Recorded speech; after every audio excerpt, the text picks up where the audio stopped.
সাজ্জাদ আলী, আপনার কাছ থেকে ছোট করে মন্তব্য শুনবো। আসলে আমাদের হাতে সময় একেবারেই কম। ঠিক আছে, আমি জাস্ট 1 মিনিটে শেষ করছি। আসলে এটা বিএনপি সরকারের জন্য সবসময় এটা একটা দুর্ভাগ্য। কারণ 2001 সালে যখন আমি ছোট ছিলাম তখনও দেখেছি গভর্নমেন্ট ফর্ম করার 1 সপ্তাহের মধ্যে কিন্তু ইরাক যুদ্ধ শুরু হয়ে গেছিল, যদি আমার ভুল না হয়ে থাকে। এবং এই সরকার আবার গঠন করার পরে কিন্তু এখন ইরান যুদ্ধ শুরু হয়ে গেল।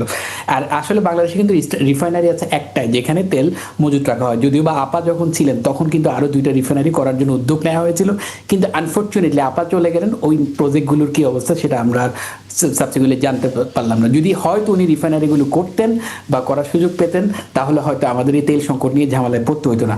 কিন্তু সাপ্লাই চেনের কথা যেটা বলা হচ্ছে, ইরান কিন্তু অলরেডি বলে দিয়েছে হরমুজ প্রণালী দিয়ে শুধু যুক্তরাষ্ট্র এবং ইউরোপের জাহাজগুলো ছাড়া বাকি সবগুলো এখন চলাচল করতে পারবে, তারা বাধা দিবে না।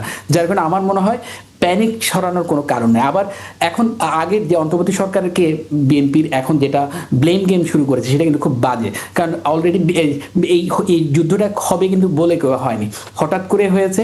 শুধু তাই না, আমরা এটা সিটি কর্পোরেশনগুলোর দিকে তাকালে দেখতে পারি, সিটি কর্পোরেশনে মশা মারার ওষুধ নেই, সিটি কর্পোরেশনের টাকা নেই।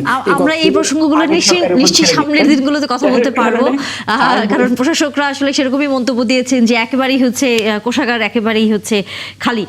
নিশ্চয়ই সামনের দিনগুলোতে এই বিষয়গুলো আলোচনা করবার সুযোগ হবে।